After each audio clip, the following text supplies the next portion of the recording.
Okay, I'm back and ready to yap. Unfortunately, this is a summary video, which is not my specialty, but I will do my best to keep it short.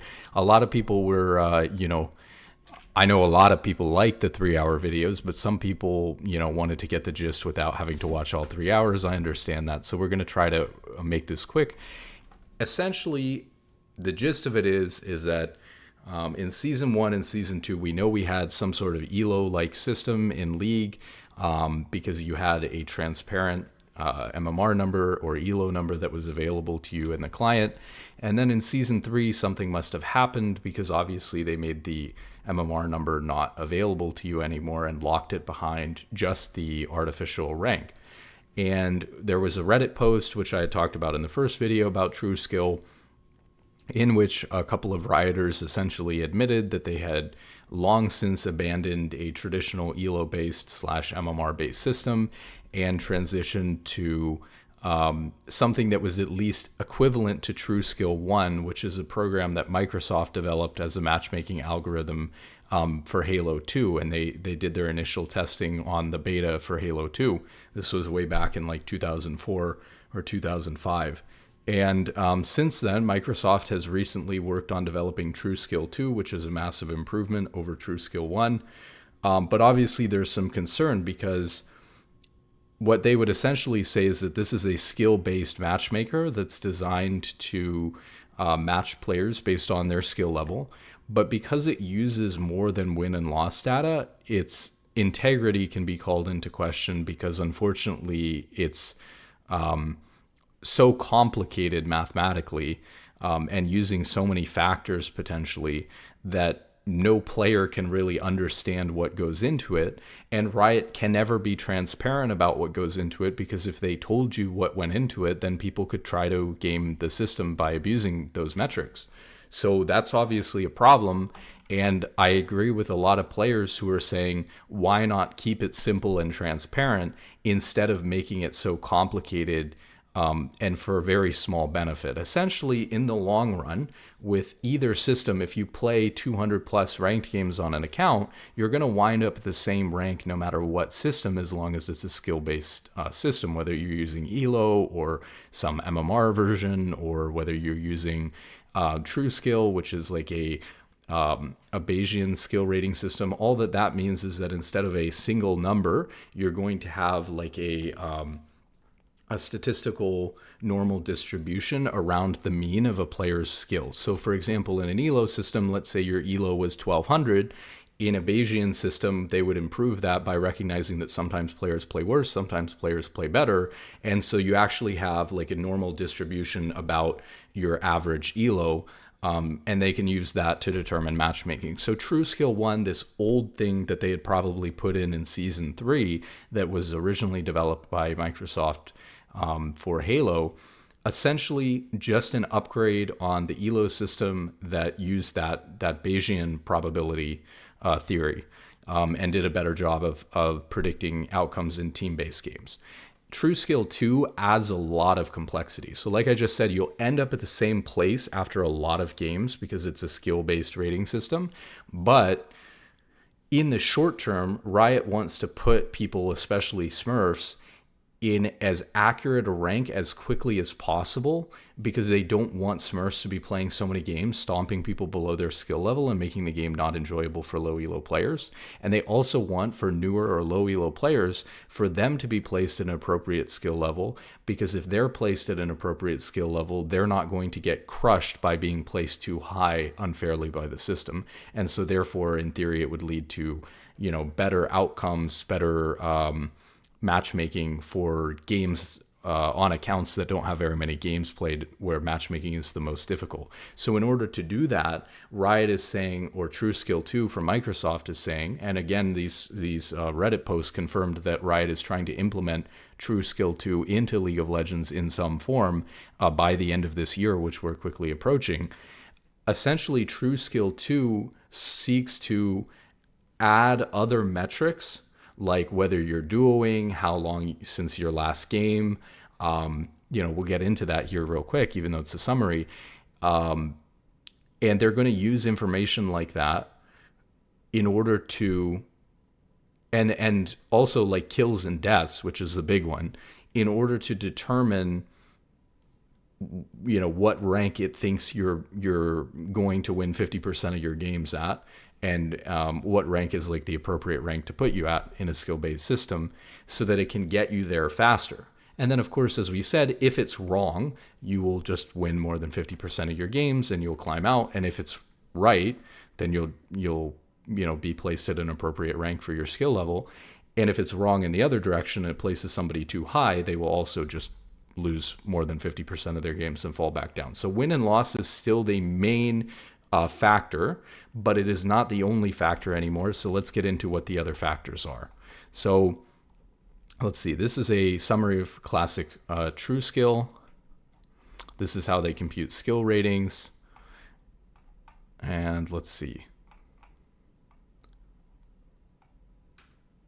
So the first change we have is squad offset, and essentially this shows that the win rate that squads have compared to the prediction by TrueSkill is way off. Essentially, TrueSkill doesn't really understand how much better a squad is playing together. And now in League, especially in solo duo queue, we only have up to 2 people, so it's probably not that big of an effect. And we know Riot has already been using, their system before already took this into account, because they already matched duos against a slightly higher MMR team, assuming that the duo had some sort of synergy in either the champions that they could pick together or communication advantage over the other team or something like that. And so because of that, Riot has always tried to match duos, not perfectly successfully, but they've tried to match duos against other duos, or they try to match a duo against a team with a higher MMR of a bunch of solo players to try to offset this effect. TrueSkill 2 basically expands on TrueSkill 1 by taking into account how many people you're queuing with and making the game harder, and also expecting that your probability of winning is higher and rewarding you with less MMR. Let's see, experience effects. So one of the other things that they said is that the experience that you have playing the game has a huge impact on whether you're winning or losing. And so they're essentially saying that they're going to use the experience that a player has in terms of number of games played to better adjust for how they're going to, what the probability is that that player is going to win the game, or to place people better.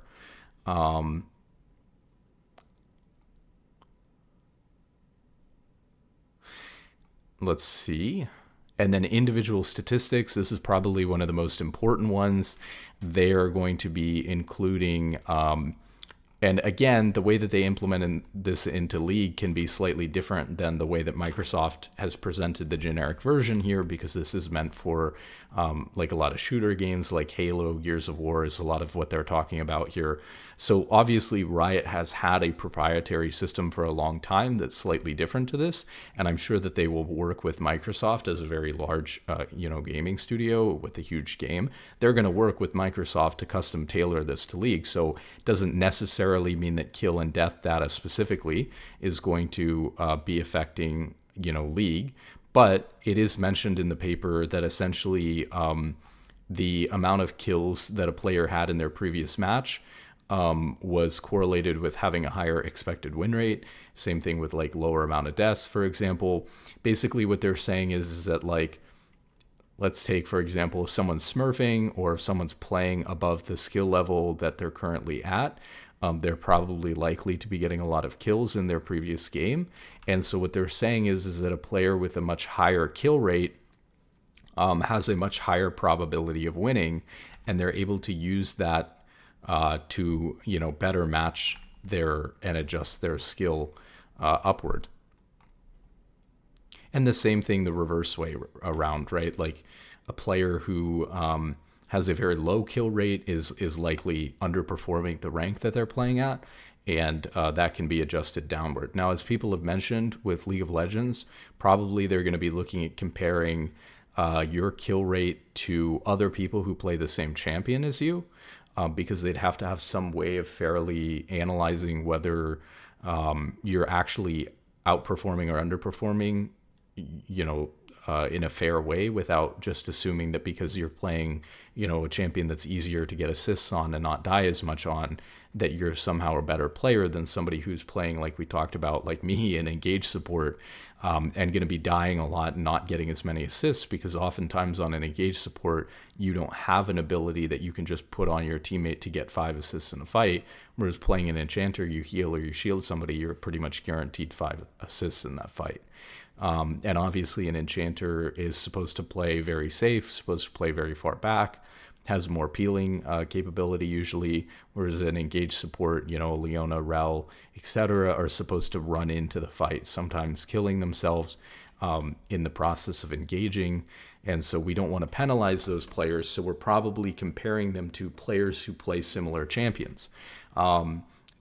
Or the same champion. That being said, there's still problems with that, right? Now imagine a player who plays Leona very aggressively and dies a few more times per game than the average Leona player, but is able to net their team some really important key kills. Is that player really a much worse Leona player for having an extra, 1 or 2 deaths a game, but managing to secure some key kills and some, key fights for their team? Is that player really worse than the average Leona player? Should that player really be penalized? So part of the problem with this whole TrueSkill 2 thing in the first place is that there should be a lot of care taken in using outside metrics other than win and loss to adjust people's rank up and down. It's not really the way that the game was designed originally. It's not necessarily the way you'd want a transparent competitive game to be, because you want to ensure that the community understands and trusts the competitive nature of the game. If for a lot of people, if they're playing League competitively and they're playing ranked competitively, they would rather play a completely different genre of game if it meant that the rank ladder was the most competitive rank ladder there was in gaming. And so if you jeopardize the integrity of the rank ladder in order to do a better job of matchmaking in the first 20, 30, 40 games, I don't know that that's a trade-off that's necessarily worth it. And obviously you can make mistakes. So what I was saying is that it's important that the metrics that they do pick and the way that it's implemented is heavily scrutinized by the community, but it can't be, because if they're ever transparent about the metrics that they use, then people will know which things to try to abuse in order to game the system, which is another, huge problem with this in the first place, is that if it ever leaks, what metrics they're using, or if people even just go off of this and assume that KDA is part of it because it's listed in the paper for TrueSkill 2 by Microsoft, Riot may, implement this in the game without turning on this metric that they've added to it. But people could easily assume that this is already the case. And if people assume this is the case and start playing for KDA, then they've already ruined the way that people are going to play ranked, whether they're even doing this or not, which is part of the problem. Is there should be transparency, there should be scrutiny over the way that they're implementing certain metrics. Like I talked about with the Leona player example, you can have a great engaged support player that averages an extra death compared to the average on Leona, and they should be well above average. You get the idea. Quit penalty. So they're saying that players who quit tend to be getting destroyed. And so usually that's indicative of them not being that good, actually. I don't know how true this is with League. I think that most players tend to rage quit in League actually when their teammates are flaming, or when they're flaming, or when they don't want to win the game anymore. So I don't really know. Even though they're saying there's some data here that suggest that the win rate, is much lower on somebody who's quitting, I'm not really sure that this is accurate. And you might say, well, you want to punish people for quitting, but you don't punish people for quitting by ruining the MMR of that player in a way that's artificial. Like, you don't keep that person at a lower rank as a punishment. The rank system should be transparent and fair, like I said.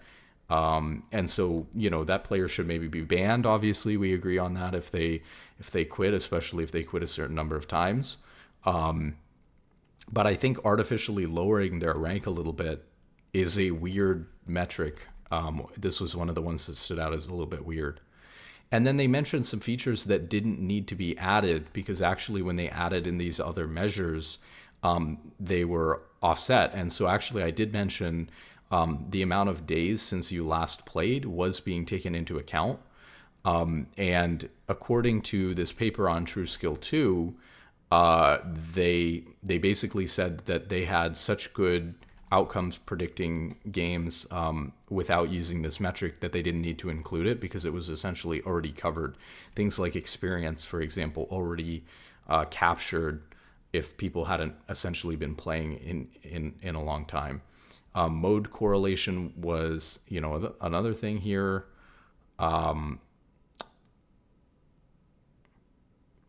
I do want to mention this piece. They mentioned League specifically, actually, and MOBAs. In some games, such as League of Legends and Dota 2, players can play as different characters with different abilities. Using the same mechanism as above, a player could be given a different skill rating with each character, and these can be correlated. Even if players choose their character after matchmaking, maintaining separate skill ratings increases the convergence rate. The convergence rate is how fast they get an account to the rank where it's winning 50% of its games. And overall accuracy of the skill rating system. For the same reason as given earlier for game modes, if you beat someone who's playing a character for the first time, you should not get the same skill rating increase as beating their best character. To construct a single skill rating for matchmaking, a simple approach is to take a weighted average of the player's skill rating with each character, where the weight is the probability of choosing that character.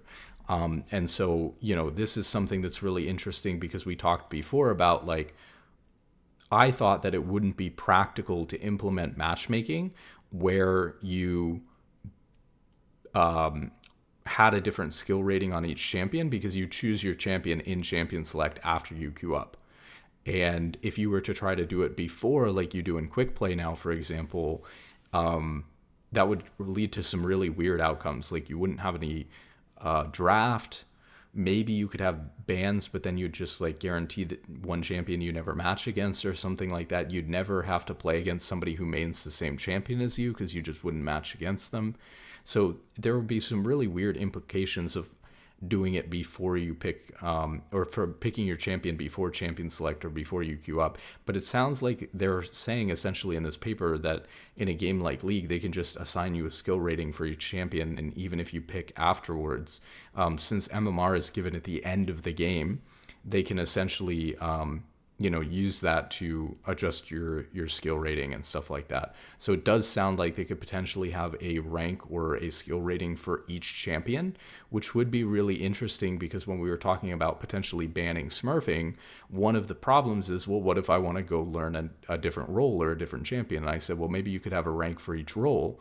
But it sounds like it is also possible to have some sort of rating for each champion that you play. And I think that would be really interesting. So the gist of it is that TrueSkill 1 essentially implemented just some basic statistical probability stuff and improved the ELO system a little bit by assuming that a player had a probability of performances rather, in a normal distribution, that they could have many different performances rather than a single skill rating, whereas the ELO system just used that single skill rating, and they did a better job of adjusting for team, for awarding ELO in a team game, but it didn't use any other metrics besides win and loss. TrueSkill 2 is newer, and it is going to use a bunch of different metrics, such as kills and deaths. Let's see, kills and deaths, squad size, like duoing, experience, and individual statistics like kills and deaths, and a penalty for people who are quitting the game. And then many of their features didn't need to be added, such as a lapse in the number of days since you last played the game, or game mode correlation. So essentially, that's what TrueSkill 2 adds. As I said, League doesn't necessarily need to implement TrueSkill 2 in the same way that Microsoft designed it. They can choose to turn parameters on or off. They can adjust how strongly they want to use these things. And when it comes to kills and deaths, for example, they might use kills and deaths compared to people playing the same champion. They might use kills and deaths compared to people playing the same champion at the same rank, or compare it to higher ranks, for example. They might use assists as well, since that's important in League. And they may use other metrics, other individual statistics as well. We don't exactly know. The problem is that essentially the only benefit that you get from a system like this is that in the first 50 games, you're going to get an account to the rank that it should be at much faster than you would if you were using an ELO system. But the cost is that over the long run, you'd have the same ranking placement anyways as you get enough win and loss data. And you lose a lot of transparency because they can never reveal what factors into what makes your rating go up and down, which makes the system obviously very questionable, and brings into nature the questions about the competitive integrity of the game, which is really bad for a game which is a major selling point for ranked and for a lot of people who put a lot of hours into the game, is that it's like one of the most competitive games out there. When you take away the transparency of how you rank up, players are going to turn to other games with a more straightforward rating system where they know that people are rewarded for winning the game and punished for losing the game. And of course, that's still true of League, but it's not the only factor. And without knowing exactly how it works, people are going to be left wondering, especially people who want to make excuses. And I don't think that that's a good thing, whether it's better at placing people or not. I think that you could get rid of smurfing, and most of the necessity of making sure that accounts are the exact rank that they need to be within 20, 30, 40 games would go away anyways. So I really don't know that all this was necessary. As we said, I think that this was a attempt to implement a more complicated system, because you get there and your job is to do something with the rank system, and you have to come up with something to work on. So you pay Microsoft a lot of money to license and implement a really complicated system, but it undermines the competitive integrity of the game, whether it's accurate at placing people or not. And of course, like I said, you'd want a lot of transparency in what metrics are being used, but there can never be that transparency and that scrutiny from the community, because if Riot ever released, oh yeah, we're comparing, how many assists you get on support compared to other people playing your champion, and if you just aim to get more assists than without dying, then you'll climb higher, or it'll think that you're better at the game, so you'll climb higher. And so now Braum players are using their W to make sure that they're using it on their AD carry to get an assist every time, instead of like using it, like they might in a fight to jump forward to something to hit somebody, or to reposition to somebody who needs protected, maybe a tank in the front or something like that. If people change the way that they play because of that, then you're really going to ruin the game, because people aren't going to play ranked to win anymore. They're partially going to play, of course, their main goal, just like the rank system, their main goal will be to play to win, but they might slightly adapt the way that they play in order to maximize their stat lines.